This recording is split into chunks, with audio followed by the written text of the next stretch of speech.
Okay, so here's the book. I think this is his latest copy. I highly recommend it. And if you're not into his backstory, then that's fine too. But I highly suggest reading through this how to heal part, because I know a lot of people who have used this and it has worked for them. So I did look in the beginning at his story again, Michelle. And when he's talking about spirit, he says that, where is it? Origins of the medical medium. Here it is, an unexpected guest. So he basically hears this person talking to him, and he calls it spirit.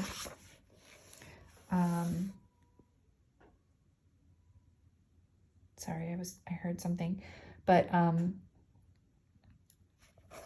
didn't read through this again, but basically somebody tells him, like this voice tells him that his grandmother's going to have cancer, like lung cancer, and it ends up happening. Like he can predict illness and sickness in people as a young child, and he keeps hearing this voice talking to him. And then like later on, he asks the voice, like, who are you? Are you God? Like, this is the only thing that I can think of, is that you're God. And he starts calling the voice spirit. And the voice tells him, I'm not an angel. I'm not a person. I was never a human being. I'm not a ghost or a spirit guide either. I am a word. And he says, which word? And spirit replies, compassion. Are you God? No, the voice replies. At the fingertip of God sits a word, and that word is compassion. I am that word, a living word, the closest word to God. How can you be just a word? A word is an energy source. Certain words hold great power. God pours light into such words, such as I, and instills us with the breath of life. I am more than a word. Is there anyone like you, I ask? Yes, faith, hope, joy, peace, and more.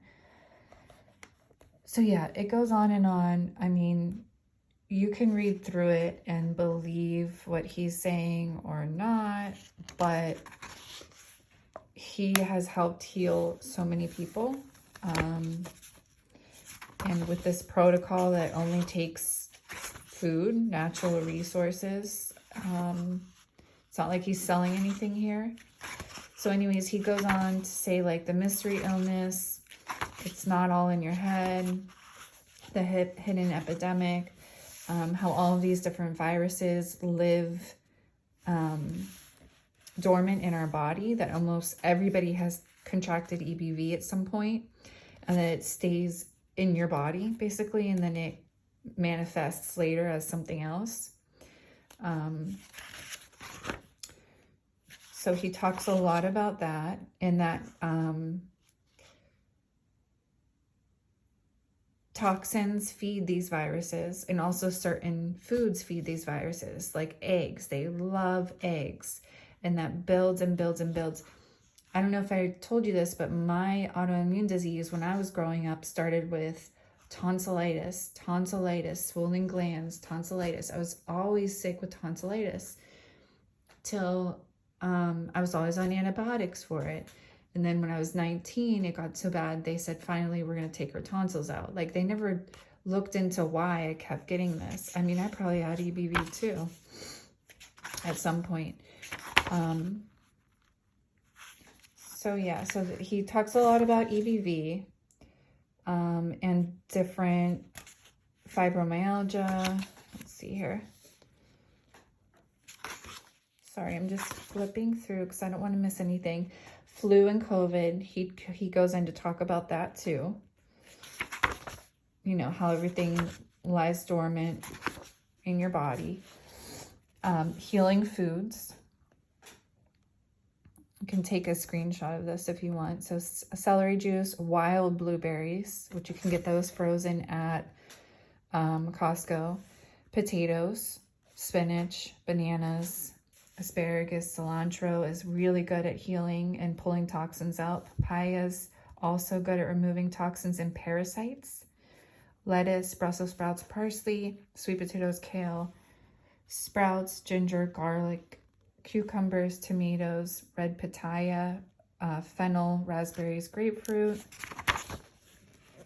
pomegranates, and apricots. Pomegranates also help detox and pull out parasites as well.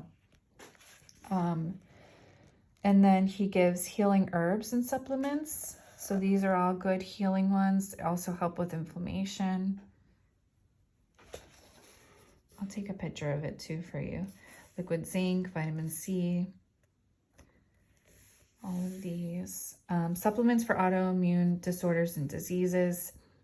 Later stage EBV, including lupus and rheumatoid arthritis. So here is what he suggests for that. Fresh celery juice, 32 ounces twice a day. That's a lot, and it is hard to down this much, but this is the moneymaker right here. This is the one that's really going to flush out toxins. So if she has a juicer, she could get a juicer and, you know, stock her fridge full of celery juice and just juice them at home. There's also something called Celery Force. It's like a powder celery. Lots of other things here.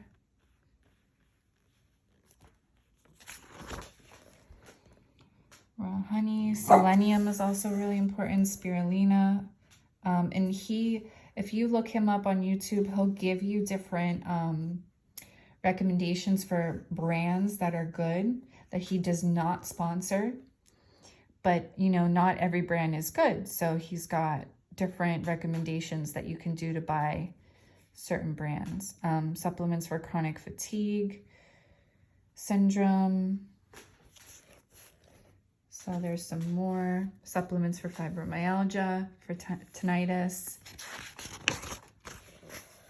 vertigo, and Meniere's disease, and eczema, psoriasis, lupus. I mean, they all kind of like go hand in hand.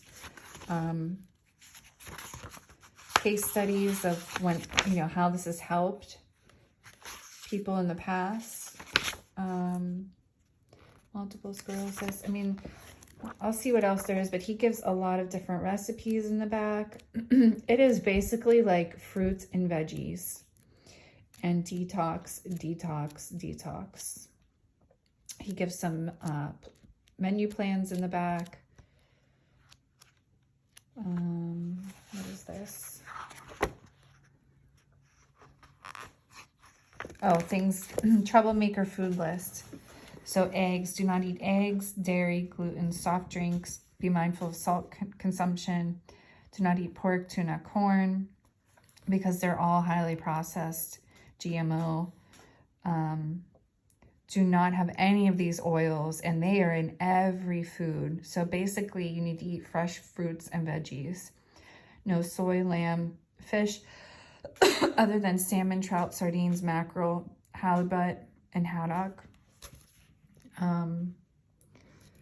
Don't have any vinegar except ACV, fermented foods, which I was not aware of. I thought fermented foods were helpful because they help heal the gut.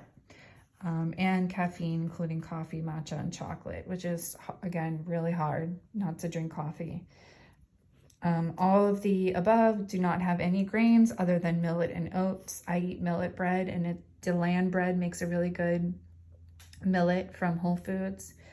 All oils, including sunflower, coconut, avocado. It's like no oils. And even better if you can cut out all salt, all radical fats, even like avocados, and remove alcohol, natural artificial flavors, yeast, citric acid, which is in anything packaged, aspartame, which is fake sweetener, artificial sweeteners, MSG, formaldehyde, and preservatives. So it's basically don't eat anything packaged.